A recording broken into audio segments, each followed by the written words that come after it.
and welcome to the Nomadic Women Podcast, a place where we share the voices of nomadic women. We are on a mission, empowering women and showing the world that a life outside the box is possible and beautiful.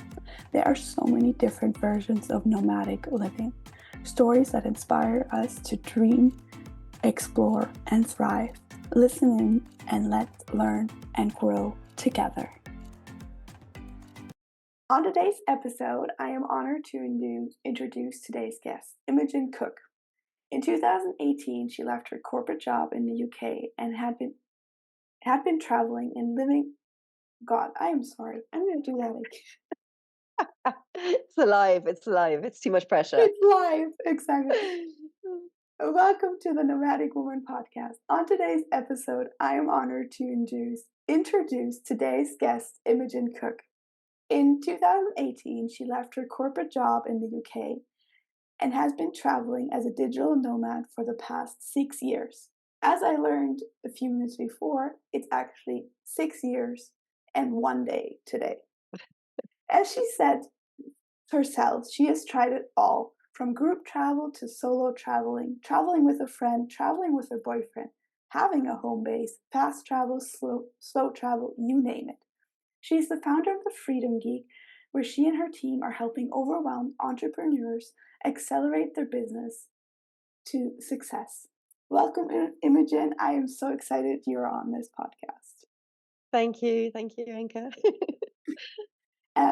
To start off the recording or the podcast, we like to spread a little love. So, what are you grateful for today?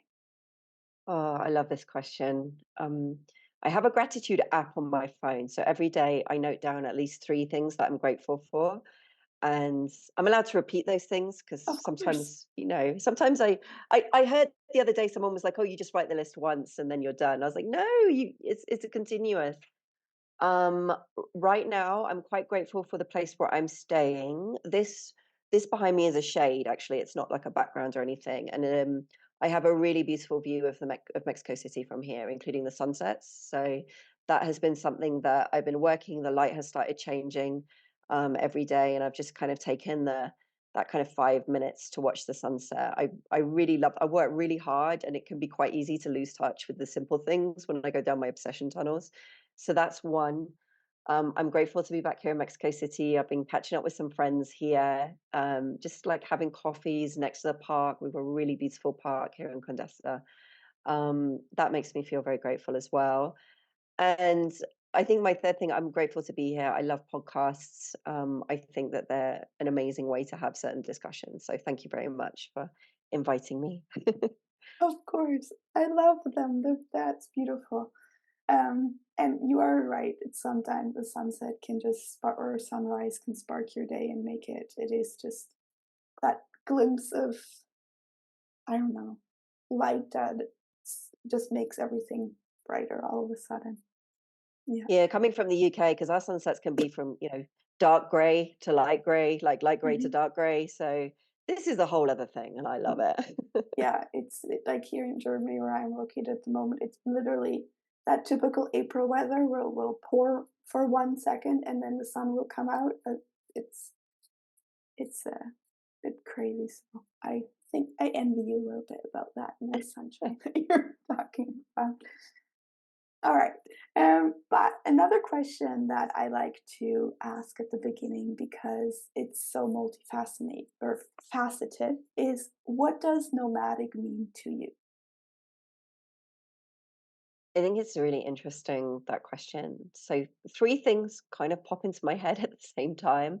One is the old association with the people that used to be nomadic, that used to wander. I don't know very much about that, but I know that nomadic tribes existed, and therefore, arguably, it's not an unusual thing for a human being to do. Although these days, the structure of the world is very much that people don't do that, and it's seen as peculiar. And then we have this movement of people becoming digital nomads, which is growing rapidly. Like I think it's Mm-hmm. millions more every year, and that's of course the modern day people that travel and work online, and I'm one of them. and we kind of had a little brief pre-chat about nomadic things, which is really interesting. I think for me personally, it's the third thing that comes into my head. Like why I chose to become a digital nomad is completely about freedom. You mentioned that my business is called the Freedom Geek, and freedom is just probably my highest value. And freedom can mean so many different things. There's financial freedom, which a lot of people pursue, because it would be wonderful to not have to work. There's creative freedom, which of course artists are always pursuing and expressing, which is a beautiful thing. There's independent, the location freedom, the freedom to choose where you are in the world, which is something that I'm embracing and loving over the last 6 years. So I think for me, the freedom is just such a huge part of it. I think a lot of nomads are driven by freedom. I think there are a lot of freedom seekers in the community if they're kind of honest with themselves. And then another value of mine is growth and travel and meeting new cultures, perspectives, foods. I don't know how you can grow as much through doing anything else in your life, arguably reading, but that real life experience and just seeing something. And every time you go to a new country, whatever you've heard, whatever your uh, expectations, if you have any, or whatever your understanding of the stereotypes of what it's going to be like to be there, is always challenged by actually being there. There's always something or many things that are just different. So I love that aspect of growth as well. It's really important to me to keep moving forward in life. I hope even when I'm in my 80s or 90s or however long I make it, I'm still learning. It's such a priority for me, Mm. one way or another. Yeah, but it is, I think once you have that growth mindset, then a lot of things do change because it feels at some point you can't be stagnant. You always want to have that little bit more, even if it's that 0.1% that you can just challenge yourself with, maybe even. Or, Yeah, 100%. Yeah, that's a demon too. You've got to control that because it can be unhealthy to, I suppose, be addicted to stimulation and be unable to sit still. So nomads battle that too. Uh, but then there's also that other side of the other spectrum. But that's not the topic here. Um, but I want to dive a little bit into your story. I think you kind of talked about it just now, answering the nomadic question. But in 2018, you quit your corporate job, and a lot of the times there's that one click moment or one reason what made you finally go for the jump. What was it? Why had you heard about nomad or digital nomad life before, or what made you decide to go for it and quit your job? yeah, I think two things happen simultaneously. That there was one thing that really strikes me, um, that definitely influenced a decision that I made to do this. But I have to say there was a snowball of momentum of other things going on. So 2017 was one of the worst years of my life. I had so many bad things happen that year. So I broke my ankle and I was on crutches for a couple of months and I wasn't very good with it. I just couldn't really cope with the crutches. I got very frustrated. Couldn't go very far. I was having like panic attacks. Really not like me. I'm not the kind of person. I haven't had many health problems in my life, and just that was a real shock to the system, just not being as mobile as I was used to and struggling with it. And then I got dumped by a man that I was crazy for at the time, so that was unpleasant. I fell out with my flatmate. We've been living together for a few years and had been very close friends. We had a horrible falling out. The company I was working for got taken over, which led to sort of half my team leaving. And honestly, that job, it was definitely not the job of my dreams. It was, I suppose, a sensible job. I was making quite good money, but the team had anchored me because they were so much fun to work with, like day in, day out. I really enjoyed working with them. So when the takeover happened and the team started going, I was like, oh, no, how am I going to get through the day without my work buddies? Like they really helped me Mhm. feel good about being there. So with them all exiting, that was really hard. And there were many other things. I wrote down a list of all the bad things that were happening, and any one of them would have been stressful. And I think there were about 17 bad things that were happening simultaneously. I know, I was like, no wonder I feel like I'm about to have, just a complete meltdown. Um, and then the so that was all happening, and I made a promise to myself by the end of that year. I said, you know what, I'm going to change everything. Even if I have another bad year, it's going to be different things. Maybe a bit more things I choose rather than things that just seem to be happening to me outside of my control. I don't know. But I was like, even if I have 17 bad things happening in a year again, it's going to be a different seven. I'm never living this year again. I promise myself. I absolutely promise myself.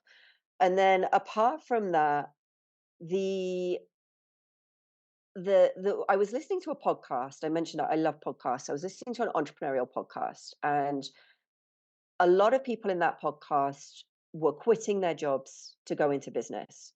And so it was a little different from the nomadic side of things, but it was about transformation. And what was interesting to me is some of the people that were quitting their jobs, far better paid jobs than I was doing, had mortgages, families, small children, and Mhm. I was like, okay, I don't really, I don't have the responsibilities that these people have got. And they're still going for it. I was like, if I do it, I just have to like keep myself alive. And I think I can do that. Like, I've done bar work, I've done all kinds of things in the past. I think that it was a real like interesting moment. I was like, these people are risking so much more than me in the stories that I was hearing. I was like, I feel actually a bit embarrassed that I put so much focus on, oh my goodness, what's the worst thing that can happen when I don't have dependence and some of these things that other people are dealing with. And then also, they said in the podcast, it was really interesting, this one episode, they said, so what happens if you quit your job and go and do something else and fail? Well, what would usually happen is you'd come back and you'd try and get the same job again, probably to recover. You'd be like, I'm going to try and get the same job or better again. And you probably will. It might take a couple of months, but you probably will. Mhm. And then you're back. You're back at the environment that you were in before, doing the same kind of work, etc. And if that's the worst case scenario, then it means you're already living the worst case scenario without even have tried. Like, you could try and nothing will really change, or you could try and everything will change. And when I realized that, I found it kind of funny. I was like, you're absolutely right. I could be in a very similar company, doing a very similar job, having tried something else for a few months or a year or whatever, as long as I frame it right, I'll come back to where I am right now. And I was like, it's absolutely ridiculous for me not to move forward with all these things in mind. And yeah, a combination of those things, I just decided. I handed in my notice. I bought that one-way ticket. South Africa was my first stop. I signed up for a remote year. That was the group travel Mhm. program when I went around the world with 45 people. That's a whole adventure in itself.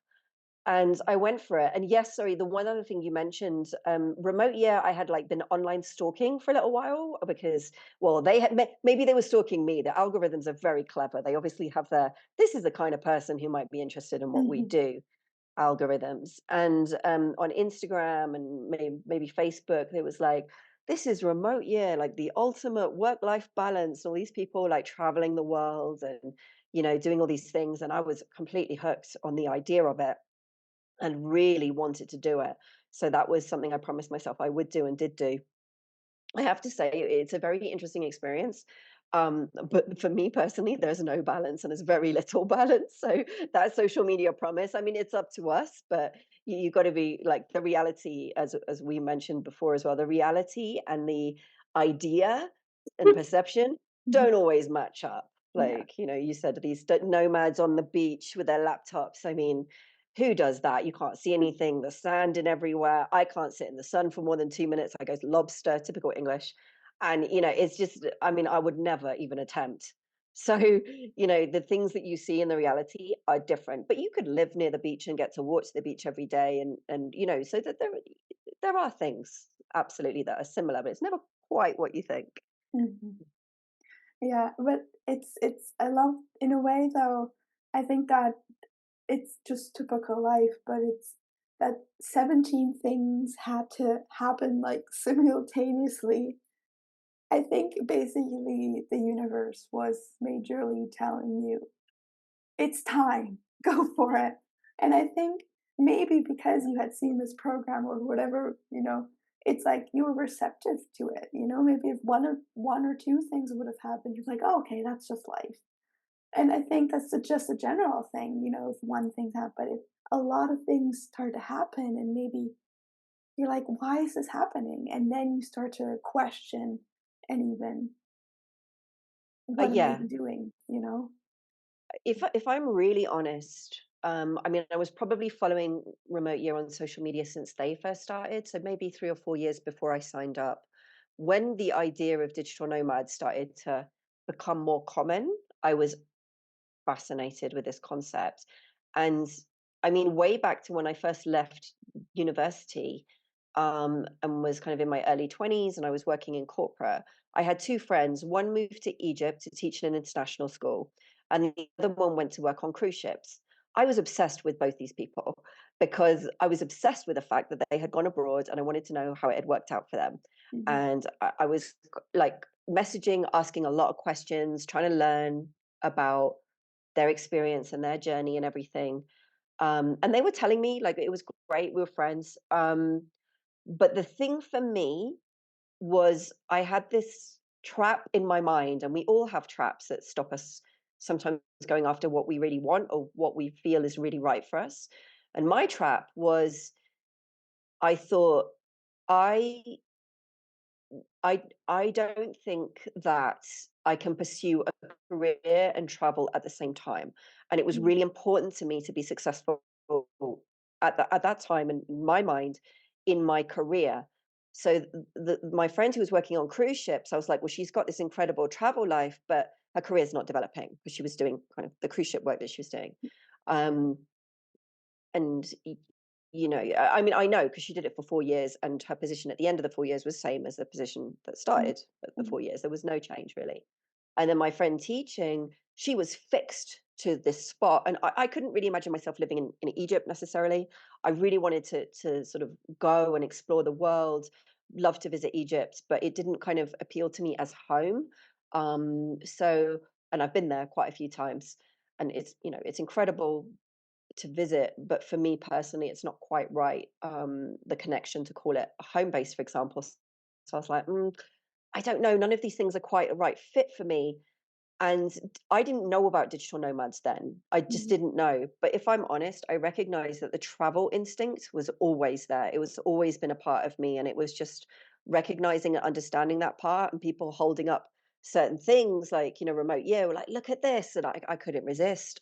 I was just like, I have to have that. So it called so hard to me. And the career thing, I let that go because, as you said, the universe beat me up a bit.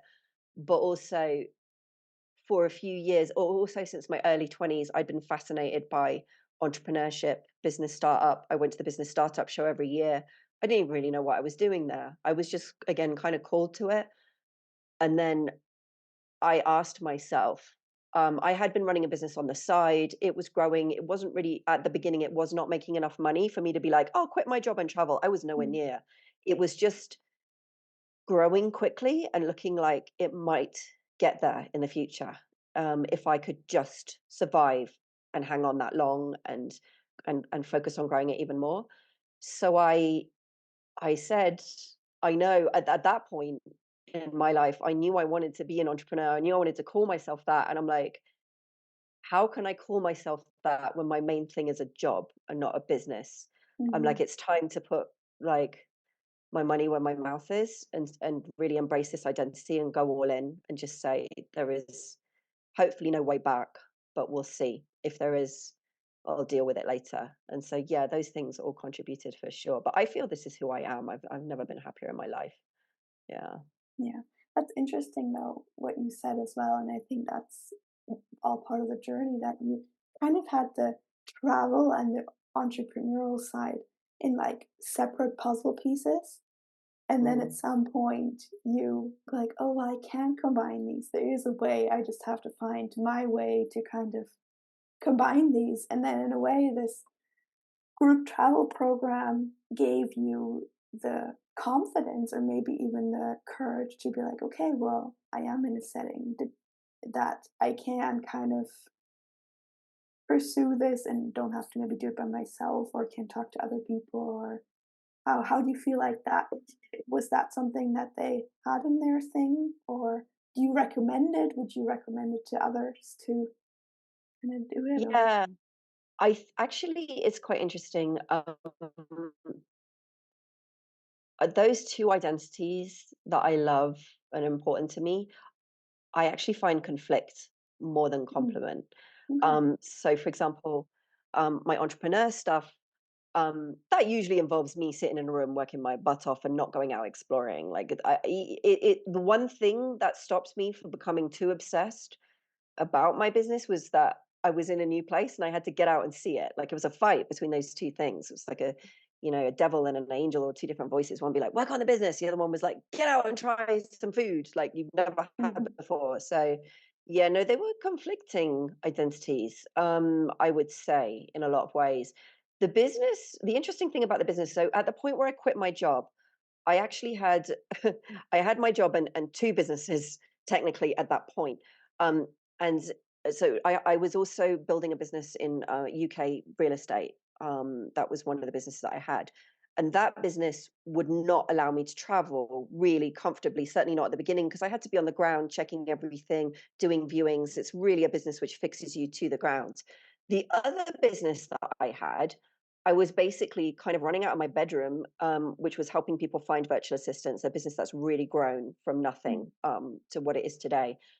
That business started itself by accident because other real estate investors around me were really interested in some of the things I was doing. Because when I started real estate investment, I had no money, no time. And those are the two things you really need to do to have a real estate business. So for money, I raised it from other people. I had angel investors backing me, and I had to learn how to raise money and go through that whole cycle. I'm very proud that everybody has done very well out of that.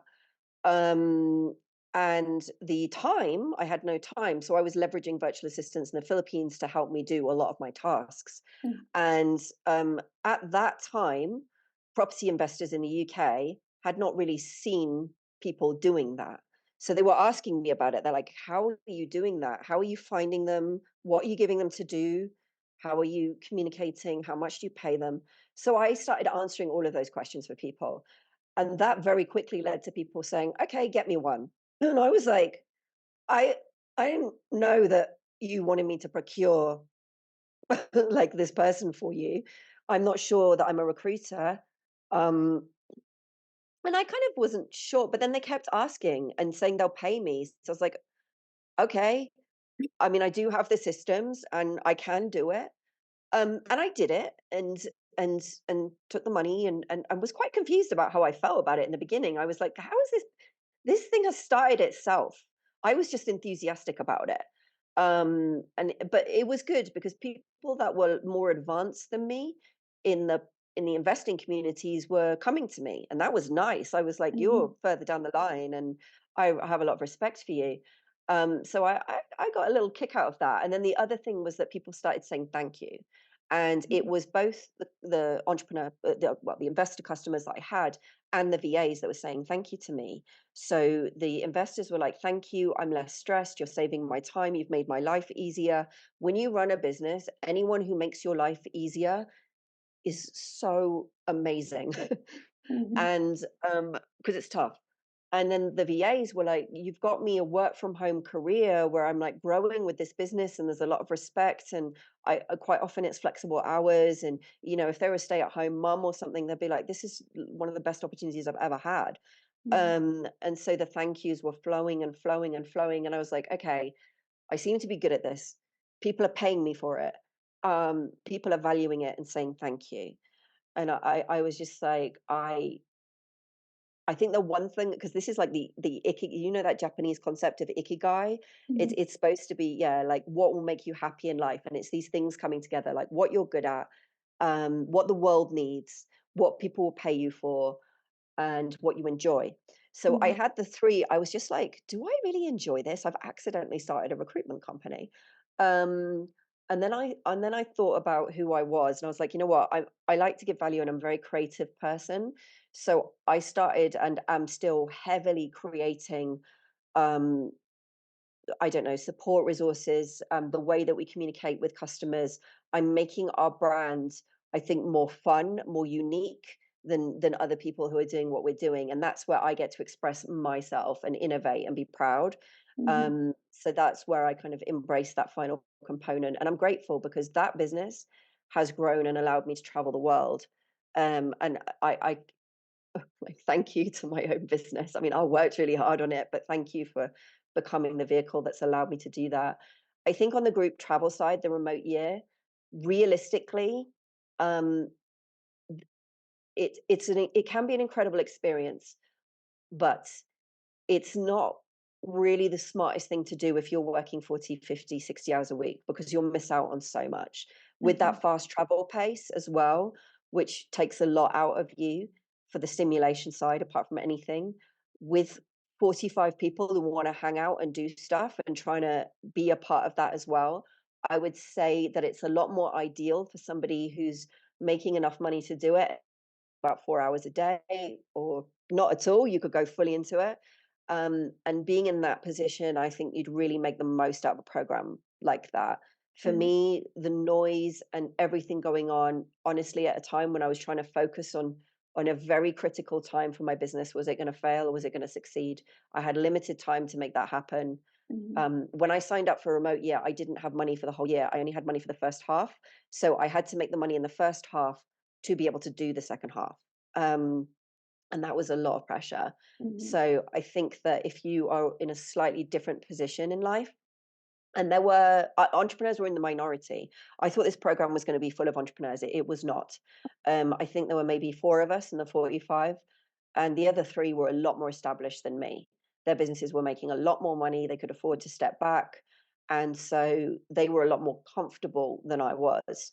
So and one of them said to me, he said, "I would never have done this program at the stage where you're at."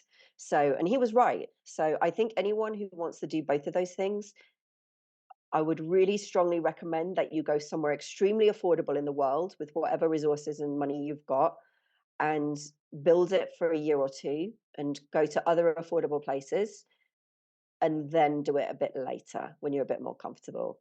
I don't regret it. I wouldn't change a thing. It was a baptism of fire and learning, but I wouldn't recommend that anyone do what I did. I really would say don't do that.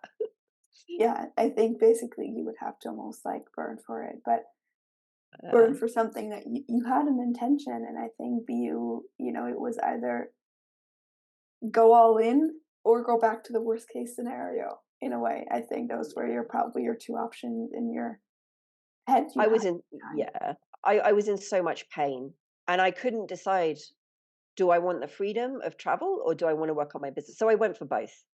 And, ultimately it paid off. But like I said, I would recommend a gentler route for anyone else who's trying to do the same thing.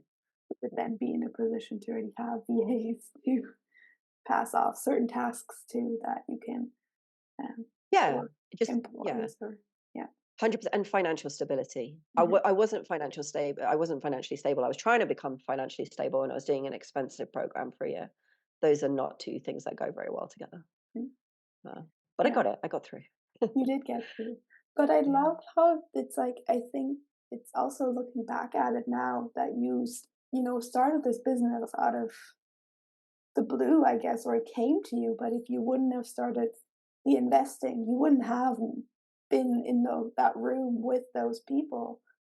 Right. And, for what made you though kind of uh, even go down that route? Like, why did you feel you need VA and Yeah. Well, specifically in Asia? Because I think there's also, and I'm not saying, but sometimes there's always that stigma or that things you don't, as yeah. Europeans, maybe you don't completely understand their culture, so you're afraid how to communicate or how it Right. works or you know? Yeah, it was interesting. I mean, actually, there's a couple of different, I suppose, journeys. One is a few years before, I was a bit of a crossroads of my life. Like, I wasn't enjoying my job. I wanted to do something else. I didn't know what it was, and I had a rule for myself at that time. And I think anyone going through, I'm not quite sure what to do next. It's a really good rule, which is if someone asked me to do something or invited me to something, unless I had a really good reason to say no, I had to say yes, even if I didn't really fancy it. The only reason I would say no is if I'd done it before and I disliked it and I knew where I sat with it. So a friend of mine invited me to like a weekend where they were going to be speaking about property investing, and I thought, ugh, not how I want to spend my weekends. Sounds boring. I'm pretty sure I'm not into this. And then the other voice was like, you're not supposed to be saying no to these things because you actually don't know very much about this. Mm, So I said, yes, I'd love to come.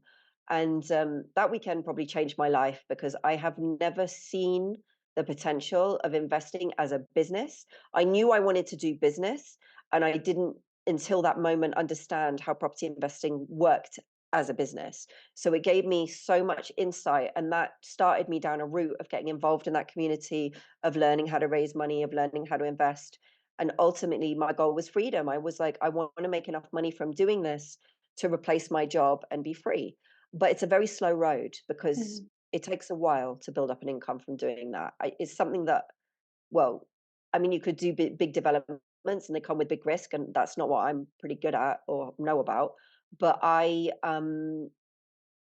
still believe in it, but as a long term thing. So I've got investments now, and every couple of years they just get better and better. So they say that the best time to invest is 20 years ago, and the next best time is today. Kind of when it comes mhm. to real estate. So Let's pause for a moment in the heart of this episode because there's some exciting news to share.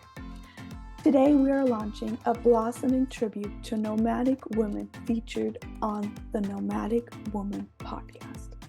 In celebration of each captivating interview, we're launching a retro-style t-shirt, which carry the names of our remarkable guests, a reminder of the voices that inspire us to explore, dream, and thrive.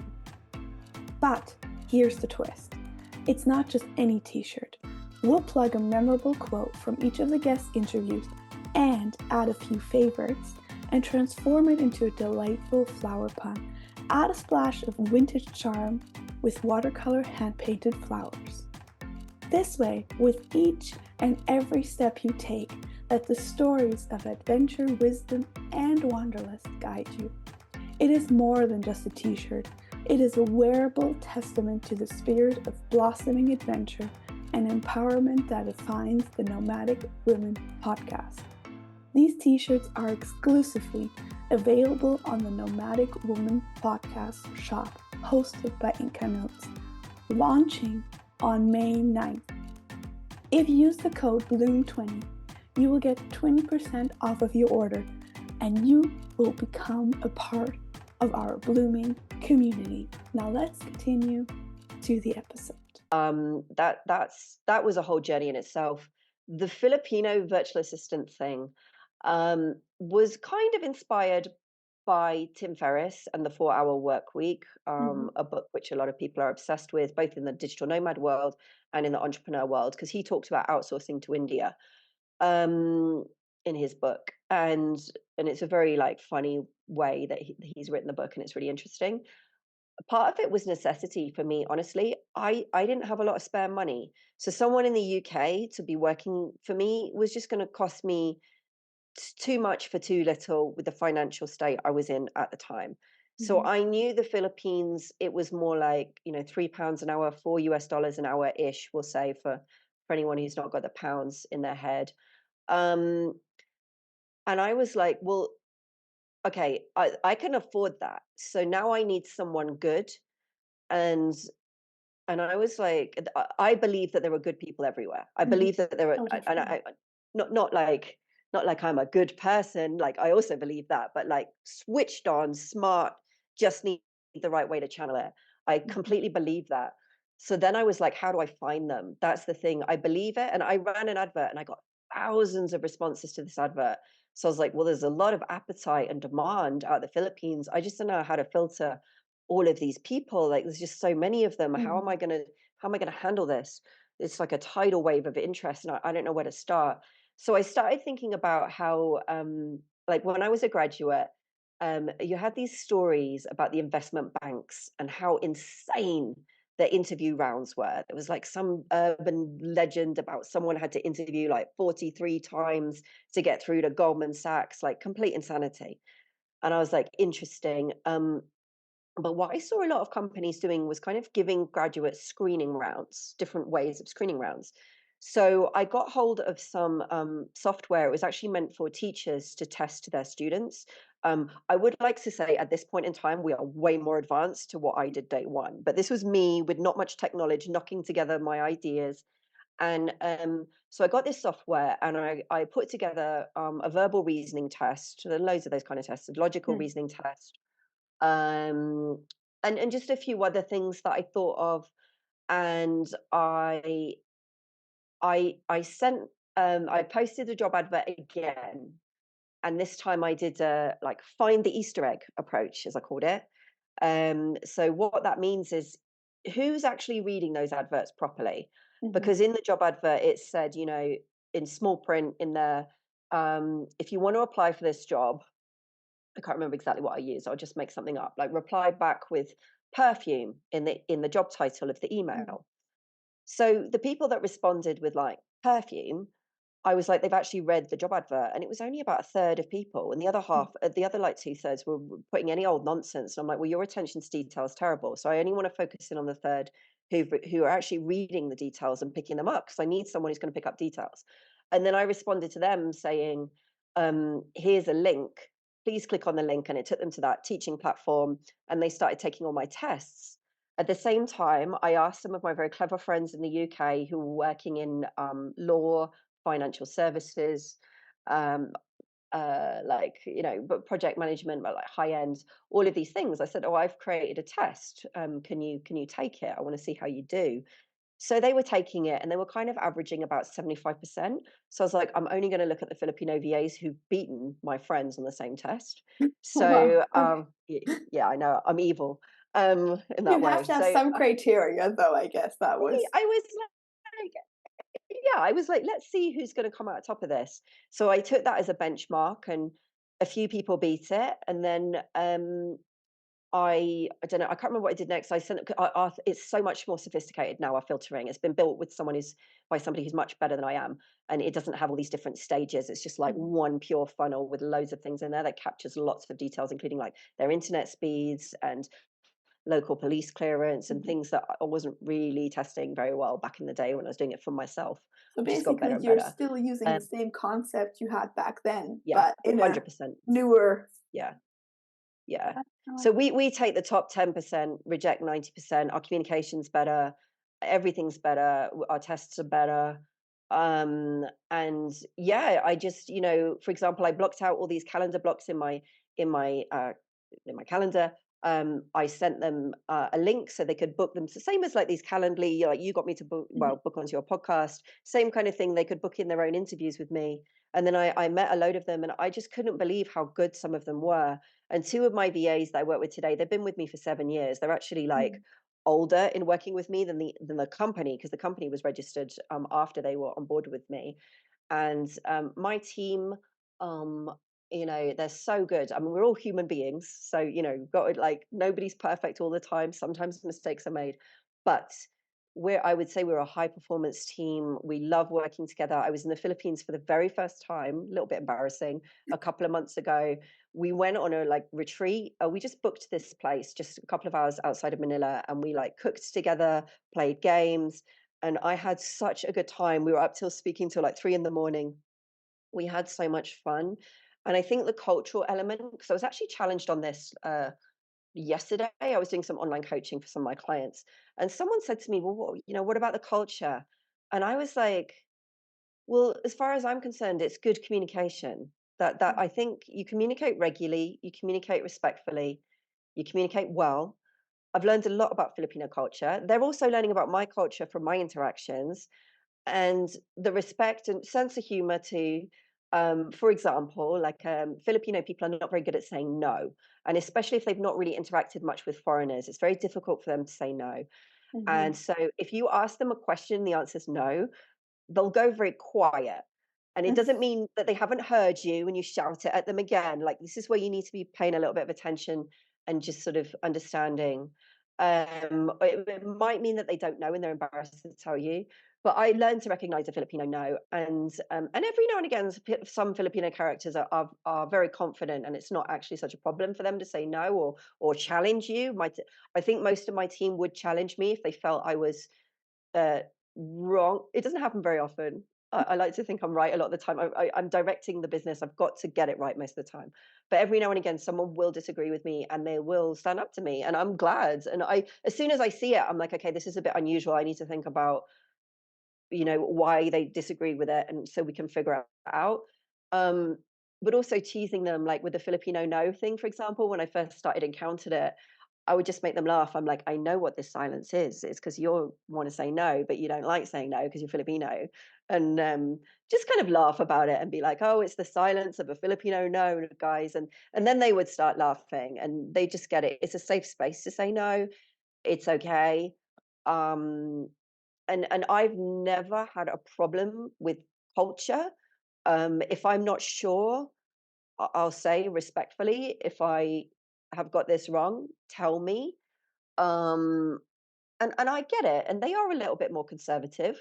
They are quite religious. They have no divorce in the Philippines, for example. It doesn't exist. You can't get divorced.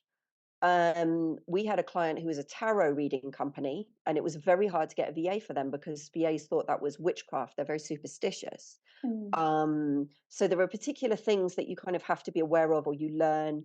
We had another lady who was a coach helping people through divorces. And again, the Filipino VAs were like, we don't want to touch that. That's, a bit scary for us. But someone on my team actually managed to solve all of those problems. I still don't know how she did it. She's Filipina herself. And yeah, it's just understanding and listening. And right now in my team, I have someone from Africa. So that's phenomenal. It's covering a different time zone that's more complementary in certain ways to have us with a wider time zone cover. Um, and again, her culture is a bit different. And she has fit right into the team, same attitude as everyone else. Let's be respectful, have a sense of humor, listen to what people are saying, be careful about upsetting anybody. And I mean, that's just communication and people and being a little bit empathetic and Yeah. keeping respect in mind. And so culture's never been an issue. In fact, I'm so proud of our company culture. We laugh, we get on, we're like friends. It's just incredible working with these guys. So that's what I would say with anyone concerned about culture. I think don't blow it up to the point where it becomes bigger than human communication. Yeah. But like you said, I think it's just all about respecting the other person, their boundaries. But it also, of course, always helps if you have something in common, which, in this, company goal, in each their own, you all want a sense of freedom. Maybe they for their family, you for in a different way. And I think whoever, when you build that dynamic in whatever community you enter, and you say, hey, it's a safe space. You can be who you are, and you don't have to fake anything. And you can, make your suggestions or say no. Hey, why don't we do it this way? It opens a lot of doors, and I think it breaks down a lot of cultural barriers. Yeah, 100%. I mean, one thing that I always did kind of as standard in our meetings, for example, is when people were like, they don't really do it very often anymore because they know what's going to happen. Is they're like, Imogen, what do I do about this? And I would say, what do you think you should do? And then Mm. I'd say, what do the rest of the team think? And they can figure out great solutions, like at least 80% of the time. If they're really going in the wrong direction, I'll stop them and sort of you know readjust. But that doesn't happen very often. And so that encourages people to speak out. And they did say to me this that it's very refreshing because in Filipino culture, um, you're not encouraged to speak out. You're very much encouraged to get on with it, to take direction, etc. It's a little bit of a um, difference in those kind of workplaces. And then Yeah, it's been such a pleasure. We laugh. We always have like a team meeting. We have an icebreaker, which is more about having a laugh or getting to know each other better as part of that. I think it's once a week as a team. Sometimes there are breakout rooms, so there are particular people you get to know better, and that's worked really, really well. I keep that element. I know that my team's vision is complementary, but a little different to mine in certain ways. So, what I mean by that is a lot of the team are really proud that we're creating work from home jobs for Filipinos. It's something they're really, really proud of. And yes, there's an inherent freedom in that. Um, I am I am proud to be helping other entrepreneurs achieve their goals, stop them burning out, help them move forward, make their lives easier. That's what I'm proud of. I'm proud of the life I've created for myself. And I'm reminded of the human touch of the Filipino element. I mean, one of the ladies in my team, one of the 7-year ladies, told me that because of working for me, she'd been able to pay to put her 3 daughters through private school. So yeah, and it took me off guard. I wasn't expecting her to say that because we were having a review basically, and my review is usually a bit more like, are you happy, and are you not working on anything in the business that you'd like to be working on? Have you got skills that you're not using, like, Mm, and also I ask people how they would assess themselves and what they think they could mhm. improve. I try and keep it really kind and open. And yeah, she totally caught me off guard and made me a bit emotional when she said that, because I just don't think about the dependence of the people that work for me. I'm very Mm, focused on my own journey, and you forget like the side effects of these kind of things sometimes. yeah. The other, the lives that you impact without even knowing it in a way. Right. Yeah. Yeah. And she So, only mentioned it after 7 years as well. So I wasn't, I was like, well, she was yeah. waiting for the third one to put into school until she goes. She's a grandma. She's done as well Okay. now. Yeah. Mm, So if before we get back to your own, well, the personal nomadic journey, mm. if someone wanted to be like, "Oh, this sounds all very interesting," um, they can just find you on the Freedom Week and book a call and go through the process. Is there anything you want to add to that part? Yes, so we've got our website, which is thefreedomgeek.com, and there's a huge link to book a call. That is really for business owners looking for VAs. It does not connect to me, it connects to my sales team who will talk them through the whole process. Um, and then I am on Instagram. I guess we're the Freedom Geek underscore rebellion. I was feeling very feisty at the point that I decided on that name. I think I've calmed down a little bit since. And I'm also, so that's very much all business content. So for anyone who's interested in business content, and then my Instagram is imo, like IMO underscore the Freedom Geek, and almost everything that I publish is about traveling on there. So, and I'm very sporadic. Sometimes I'm publishing, and sometimes I'm not very consistent at the moment. So yes, that's me. So how did like the digital nomad life change your life?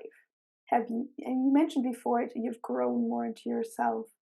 Do you feel more open? Do you feel, uh, how Yeah, has it changed and impacted you?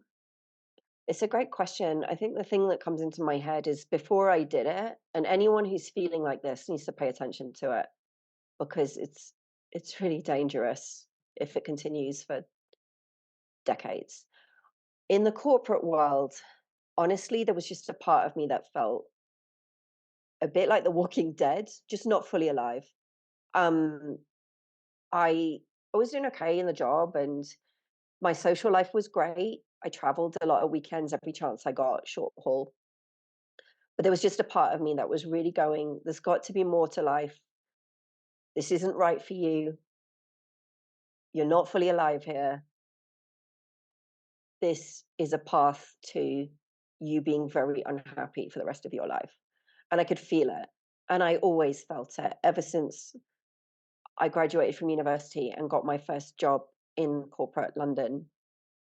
I felt that instinct and I just suppressed it and was like, I don't know what this is. I've got a sensible job. Everything is great. There's nothing wrong here. This is what everyone's supposed to do. Probably like I've drank and partied a lot at weekends, because probably like an escapism thing, I would say. And it just never went away. and was probably a driver. It just got louder, I think, over time, and more uncomfortable. And it was horrible living like that. So when I first made the decision to travel and go for it in business at the same time, I was really terrified. I was so I was so terrified. There was so many negative voices about it in my head. Like, you should have done this before. You're too old. You're gonna fail. This is stupid. This is early midlife. Like, all these negative things that were coming to my head. But I knew that uncomfortable feeling, and I was just like, I don't feel like I can go back. I want to be alive, at least for a short while. I want to see if this is the answer. And it took a while for that anxiety to calm down. I was working very, very hard, and I was nervous, and I was scared about the money situation and whether it was going to work out. And I say the first 6 months I was abroad, I had anxiety dreams about being late for work. I remember when I arrived in South Africa, I woke up like covered in sweat and was like, I'm late. And my boss is going to be like, why are you so late? And then I was like, okay, I'm in South Africa and I work for myself. And that was like, I was like, is this even real? This is such a strange and very different experience. So I think that voice about what you're supposed to do was very, very strong with me. Very, very strong. Mm-hmm. I think my parents have always done what they're supposed to do. My grandparents have always done whatever you're supposed to do, whatever that means. And I think anyone who feels a bit different, and there are many reasons in life why you might feel a bit different, you need to go and explore it. And I had to go through the anxiety and the fear and the financial instability for a while and come out the other side. And now, like, I don't feel that anymore. I'm at peace. I've got problems. I think people think that you don't have problems when you're a nomad. They're like, you just lie on the beach all day. You don't have any problems. Like, you have nomad problems. They say rich people have rich problems, poor people have poor problems, single people have single problems, married people have married problems, and nomads have nomad problems. You'll know that, but people maybe don't know that before they come into the lifestyle. And entrepreneurs have entrepreneur problems, and they're terrifying too, by the way. Um, but like, I'm on course probably for the first time for the last few years, and I've never been on course before. And thank God, I I, I don't want to like die before I've lived. I mean, I'm young, but like Mm-hmm. I just was going in the wrong direction, and I had to reset and start again for the rest of my life, and it was hard. So that's what I've learned, and it was completely worth it. I wouldn't change a thing, even if I was doing it later than some people do it. Thank God I did it. And I'm so appreciative. I did the wrong thing for quite a long time. And now it just makes me feel grateful every day that I don't feel like that anymore, that I feel like I'm doing the right thing now. So completely different. And I think with that, like, I faced up to other things. I started to break through new barriers. I learned to dance, and I tried stand-up comedy. I never thought I'd be doing that. And I got into like a really amazing relationship, which is different from anything I've been in before. And I think those things were only possible as a next stage of the journey. Yeah, So I look forward to whatever's coming next. yeah, Yeah. because you kind of understand yourself in a way as well, and then you, in a way, Yeah. with And the same model, yeah, let's just try new things, like going to that real estate course or right. weekend course. It's kind of, you always have to try new things, and I think if you are in a creative environment that gives you light or that joy, you are more inclined to do it maybe than if you are stuck somewhere where you don't actually enjoy being. And in a way, each of us are on their own path. So if you hadn't had all those experiences before, and that those entrepreneurial kind of ingrainment, or you haven't had the time to travel Europe, like you had mentioned, you you might not even have, you Yeah. would be in a different place. It's true. I think I was also deeply confused before because of that daily conflict that I was living with. I think there were a lot of things I was confused about. I was confused on a very fundamental level. Why aren't I happy when I have good things in my life? Mm-hmm. Doesn't make sense. I'm not confused anymore. I think I've kept the things that I've always valued, certain friendships and connections and things I enjoy. and the things that didn't serve me, I've left them behind, and huge clarity has come with that. And in some ways I'm a bit weird, and that's fine, and it's funny, and people like it. The people that I get on with like it, and like there's just no confusion anymore, which is really refreshing too. uh, Yeah, I like that. But I think before we get to the last round, what I lost my train of thought now. I've lost my train of thought. I'm very sorry. it's okay, it'll come back. I It probably will knocked you come off. back. I probably knocked you off course by just saying something completely different to what you're expecting. Happens to No, me all I the don't time. know. Sometimes you just have this train of thought and then it's just gone. I think Yeah, this is just what happens. But yeah. why don't we then just jump into the rapid fire questions, just, you know, and then a quick last little note because it's already, oh, I think almost an hour. All right. This or that, coffee or tea? Oh, um, I guess tea. I don't drink either, so it's Well, weird. Tea, herbal tea, if I had to. if you had to. Yeah. What's your drink of choice then? If I'm being healthy, like a mint tea, especially a fresh mint tea, I love that. But I don't drink any normal tea. And I like hot chocolate. It's not very healthy, but I love it. So yeah. You know, and this is not rapid fire, but I have to interrupt. But it's so English for me that for you tea is black tea, but for me tea is just herbal black any of the Okay. Yeah, I'm talking the hardcore black tea, which obviously English people drink all the time. So I'm like, yeah. no, thank you. I think it's gross. Summer or winter, Summer, mountains or beach, beach. pizza or pasta.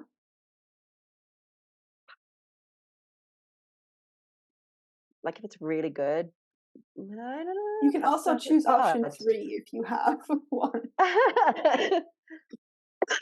Well, I love both, but if they're really fresh and good quality. So I lived in Italy. That's where this snobbishness has come from. Oh, So okay. I'm like, as long as it's good. Yeah, well, it is different, if a Italian nonna makes it, it is different Right. than Yeah. American or British pizza or Just give me. Oh, don't even. Like I don't. That's not something we do well. But yeah, no, just good quality either. I don't have a strong preference. sunset or sunrise. I think sunset. I'm not really a morning person. Mm, I Uh, try. But that's the beauty that you can just, I think you can make your own times and you can whatever floats Yeah, for the most yeah. part. I like the idea of getting up for sunset. It's one of these ideas, but what the reality is, I get up and I'm like, it's beautiful. It's so early. Like I'm just a bit grumpy. So yeah. Traveling by plane or road tripping. Um.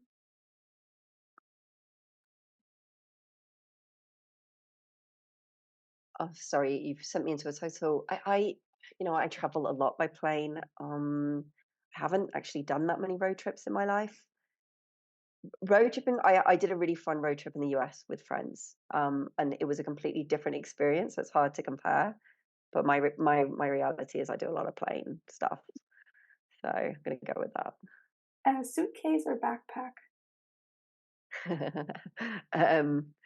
Both. It depends. I have one suitcase and one backpack, and then I go down to the backpack for short trips and up to the suitcase. My boyfriend hates my backpack. He thinks it's very ugly, which is why I laughed because he's always telling me to get rid of it. Um, if I had to choose, I probably have to. Yeah, I probably have to go for a suitcase with my lifestyle. Sorry, I'm still a bit of a yuppie. It's Mexico City is like Latin London. So in a way I've come far and nowhere at all. So that's the truth. It is. I mean, if it is hard, if you do have both, Um, Well, sometimes one is more practical than the other. My yeah, suitcase is bigger than my backpack, which is why if I had to pick one, I'd pick it. But you don't want a suitcase when it's little cobbled streets and you just don't. So it's hard. yeah. Like, That yeah. that's what I always say too. Mm. Hotel or Airbnb? I am an Airbnb regular. Hmm. I'm in an Airbnb right now, so can't argue with that. Oh, just depend on the lifestyle. City or countryside? City. I'm a city person. Yep. Hmm. And then my question came back that I had before. Oh, What are good. your plans for the future? And you are because you yeah, what are your plans for the future? Where do you see yourself? And do you have any last minute things that you really want to share? Yes, plan for the future. So there are three things in my head. One, so we met at Nomad conference, and I think one of the things that happened to me when I went to that Nomad conference is they have a seven-figure panel, so entrepreneurs who've made more than $1 million in revenue a year, and I feel a lot of hunger around that. So where I am in business now, most businesses fail within a year. The vast majority of other businesses fail within 5 years. So we 7 years old? 17. Yeah, we're a 7-year-old business. So it basically puts me in the 1% of people who've got this far. To get Hmm. to seven figures, first of all, very few women are up there. Very few women. It's very male dominated, that Hmm. circle. Um, and second of all, I don't know the maths anymore. I go from like 1% to like 0.00 something. It would be such a phenomenal achievement to nail that. And I'm not that close. But I have got seven-figure friends and people around me who are gonna, I think, help me on this journey. So from a pure entrepreneurial standpoint, I want to do the things and learn the things that I need to do and learn to get to that point. It will be a whole new level of financial freedom for me, and it will be a bit of credibility, and I'll be able to go on those panels and say, I did it. So I would I love love it. that goal. I want to be healthier. I mentioned my hot chocolate thing. I have too much of those in my daily choices. And I think that I've transformed so much in my life, my lifestyle, my business, money, and the boyfriend I mentioned. And then I would love a big health transformation. Hmm. Not that I'm unhealthy, but I would like to be proud of my habits, my health habits, in a way that I'm not right now. And I think that's a huge one for me. And again, I have to really watch it with my other goals because when you travel a lot, you get worn down. When you work long hours, you get worn down. So unless you Hmm. get very good at prioritizing your health, and I'm pretty good with relationships, my friendships, etc. But my health, I do tend to push it down, and I think that's unwise looking to the future. So the seven figure, being really proud of my health habits and a bit more balance because I have a bit of a tendency to go off balance and take on too many things. So I want a little bit more discipline plus self kindness around that particular um, value, I suppose. Hmm. I like that. I think that is basically what you mentioned though. It's like the circle where you have to feel each of the life you should feel each of the life areas equally, but a lot of the times we do seem to focus on a few of them. Yeah, and I it's totally I don't even know if it's possible to be in balance with everything. I think you've got to accept that there are phases, but I mhm, just even in those phases, I don't want to be ashamed of one of mhm, those areas. yeah. I think that would be a good minimum. Yeah. Mm. And do you have anything last minute that you feel like you need to get out off of your chest to Yes, share? a line to your podcast because I don't think I've actually mentioned it, or if we did, it's a black hole in my mind that I don't remember. But we talked about a quote to summarize um, a little bit of the journey and where you've been. And it's funny you mentioned it to me, and I was like, oh, okay, I need to think about this. There's a lot of quotes that I love, but I think one at the crux of what I've been talking about is a quote by this lady called Bonnie Ware, and Bonnie Ware wrote a book called The Top 5 Regrets of the Dying. I think it's top 5, not top 10. And she was a nurse, and she looked after a lot of elderly people over the years, and also people that were not old, they were young, but they were terminally ill. And she noticed a lot of patterns in the things they were saying, and she wrote it down and quantified it as the top regrets of the dying. And the number one regret of the dying, that she noted was the quote, which is, I wish I'd had the courage to live a life true to myself, not the life others expected of me." And this idea of like just not pursuing what part of them was telling them to pursue, of unfulfilled dreams they'd never even tried. Mhm. She said it was such a common theme. And, for me, I read that book and I was really affected by the thought of living my whole life and looking back and thinking, I regret that I didn't try. And it haunted me. And it was part of my uncomfortable feeling, like someone who did a quote that related to it. So I think I want to share that because that means different things to different people. It doesn't mean become a nomad or start a business. Those things are not right for everybody. But it does mean learn to listen to your voice, and don't be afraid to go maybe against what everyone tells you is true if you feel that it's right for you. Because I think if you feel it, your intuition, it probably is right for you. Mm. Yeah. Yeah, you're completely right. I think that's a beautiful way to end this. But before we do, why don't you share again where people can find you? So, if in case they missed it in the middle there. And it Sure. was an honor. Oh, Go thank ahead. you. Thank you. Thank you for inviting me again. Yes, so so the business side, if you want to do the whole virtual assistant to support your business thing, is thefreedomgeek.com, because that's all I'm going to talk about on the website. Or the Instagram for that is the freedomgeek_rebellion on Instagram. And then my personal Instagram, where I usually publish beautiful travel photos that reflect part of my life, because I don't do that all the time. It's probably like 10% of my life, but it's a really cool 10%, is Imo underscore the Freedom Geek, also on Instagram. Yeah. All right. Well, thank you again for this wonderful interview. And please check Imogen or Imo out. And if you want to learn about the business side, you have all the details. And with this, we also wrap up another story, another different story, and another inspirational story. And it just shows that each story is unique and you can become a panel or panelist on the seven figure woman as a woman. And I hope that you accomplish that dream for yourself. Thank you.